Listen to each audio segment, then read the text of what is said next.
Topic अब हमारे पास next कौन सा graphical representation of displacement velocity and acceleration for simple harmonic motion. तो इसके ऊपर टॉपिक का नाम देखते हैं graphical representation of graphical representation of displacement velocity and acceleration for simple harmonic motion. इसके लिए देख लेते हैं, ठीक है, सिंपल हार्मोनिक मोशन। तो अब हम क्या करें पहले डिस्प्लेसमेंट के लिए देखते हैं। डिस्प्लेसमेंट को ग्राफिकली आपने रिप्रेजेंट करना है। मेरे अंदर जो है ना वो गंदी राइटिंग वाला जिन जाग गया। अच्छी पहले कभी कभी अच्छी राइटिंग वाला जिन जागता है, लेकिन ज़्यादा देर नहीं वो रहता। गंदी राइटिंग वाला जिन बहुत जल्दी बाहर आता है। तो डिस्प्लेसमेंट के लिए इक्वेशन क्या आती है? x is equal to x naught cos omega t या थीटा कर लें, ठीक है। इंस्टेंटेनियस डिस्प्लेसमेंट की इक्वेशन निकाली थी ना। वेलोसिटी के लिए क्या थी? वेलोसिटी के लिए थी v is equal to x not omega sine theta, ठीक है। वैसे तो वो आई थी ना v इज इक्वल टू वो नीचे आपके पास ओमेगा फिर स्क्वायर रूट एक्स नॉट का स्क्वायर माइनस एक्स का स्क्वायर, बट उसमें एंगल नहीं था ना। तो जो मिड में आती है इंस्टेंटेनियस वेलोसिटी के मिड में ये इक्वेशन आती है v is equal to v p sine theta, जिसमें v भी क्या था? X not omega. तो वो वाली इक्वेशन लेनी है, v is equal to v p sine theta, यानी v is equal to x not omega sine theta velocity के लिए। अच्छा, एक्सेलरेशन के लिए क्या लेंगे वो चीज़ देख लेते हैं, बाद में इनकी वेव फॉर्म को आपको बताते हैं एक्सेलरेशन का, ठीक है। एक्सेलरेशन क्या पे आएगी? a is equal to minus omega square x की जगह आपने पुट करना है एक्स नॉट कॉस थीटा, तो ये आ जाएगी, क्योंकि हमने थीटा बीच में इन्वॉल्व करना है, omega square x naught cos theta. ये आपके पास ना इक्वेशंस आ गई हैं। अब एक चीज़ बताने, बड़ी आसान चीज़ है, थोड़ा सा ना बस सब्र करें। यहाँ पे एक वेव हम यहाँ पे बनाएंगे, एक वेव हम यहाँ पे बनाएंगे, और एक वेव हम यहाँ पे बनाएंगे, सही है इधर। अच्छा, अब ये डिस्प्लेसमेंट के लिए आएगी, तो यहाँ पर क्या आएगा? एक्स नॉट, यहाँ पे क्या आएगा? Minus x not. Extreme position है ना, दरम्यान में जीरो। अच्छा, वेलोसिटी मैक्सिमम कहाँ पे होती है? जल्दी से बताएं। मीन पोजीशन पे। तो वेलोसिटी के लिए एक्स नॉट ओमेगा ना, तो यहाँ पे आप लिख लो x not omega, maximum velocity की वैल्यू है ना। यहाँ पे minus x not omega minus x not omega, और यहाँ पे जीरो, और यहाँ पे आ जाएगा minus omega square x nought, और यहाँ पे आ जाएगा plus omega square x nought, ठीक है। Omega square x not omega और एक्स नॉट, ये इनके एम्पलीट्यूड है ना, तो वो हमने लिख लिए, सही है, मैक्सिमम यानी वैल्यूज हैं। तो अब देखते हैं क्या चीज़ें हैं, वही तो देखने वाले हैं। आपने क्या करना है, यहाँ पर थीटा की जगह जीरो पुट कर दें, theta is equal to 0 degree आपने हर जगह पुट कर देना है, और वेव फॉर्म ड्रॉ कर लेना, आपको पता चल जाएगा कि वेव स्टार्ट कहाँ से होगी, सही है। अच्छा, थीटा इज इक्वल टू 0, यहाँ पे कॉस 0 पुट करें। कॉस 0 क्या होता है? 1 आता है, तो आपके पास आ जाएगा x is equal to x naught. तो आप इस वेव को शुरू करेंगे, डिस्प्लेसमेंट वाली वेव को एक्स नॉट से शुरू करेंगे ना, तो इसकी वेव आएगी कुछ ऐसी।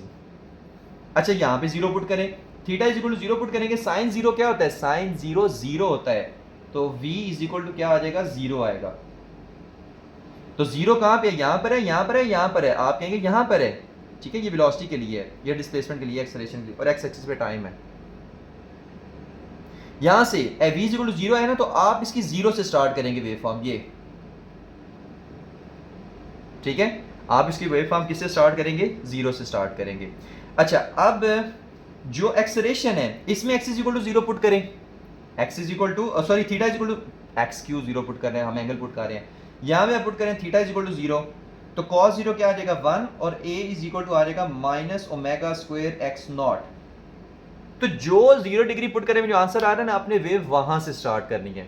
अब माइन इसका थीटा की जगह 0 पुट करें, cos 0 1 आ जाएगा, तो ये आ जाएगा minus omega square x not. अब आप ढूंढें इसमें, ये एक्सेलरेशन के लिए omega square x not minus omega square x not, इसका मतलब है इसकी वेव यहां से स्टार्ट होगी।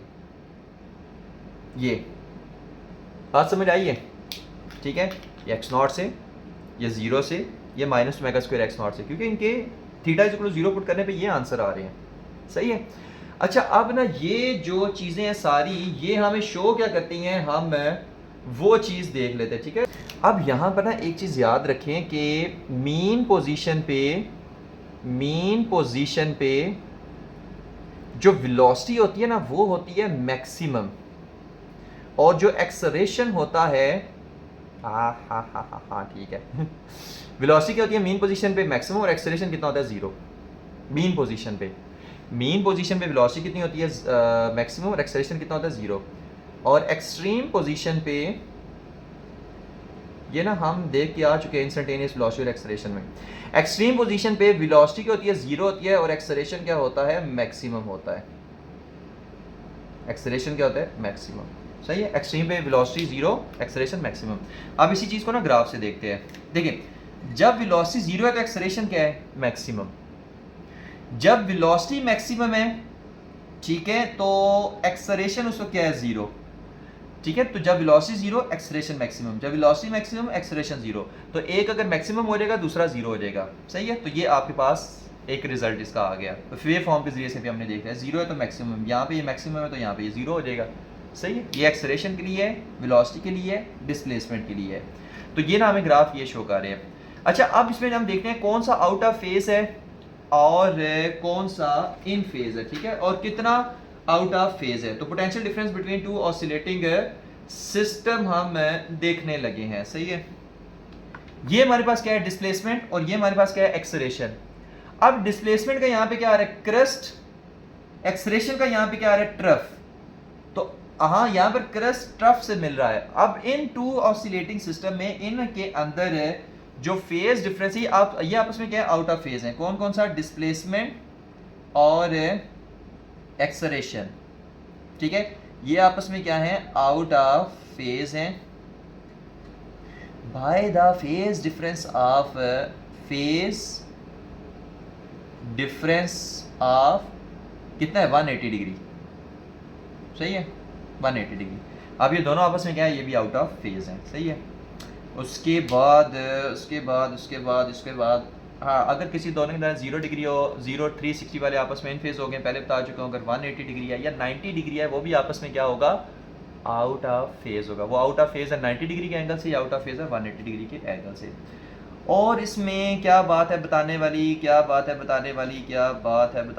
बस यही थी इसमें बातें। ठीक है, तो ग्राफ हमने ड्रॉ करने थे जस्ट वेलोसिटी, एक्सेलरेशन और डिस्प्लेसमेंट के लिए। ये डिस्प्लेसमेंट के लिए है, ये वेलोसिटी के लिए है, ये एक्सेलरेशन के लिए है। एंगल्स हमें 0 पुट करें, आपको पता चलेगा कि ग्राफ स्टार्ट कहाँ से होगा। सही है, तो आगे खुद ब खुद इसके ग्राफ आना शुरू हो जाएंगे।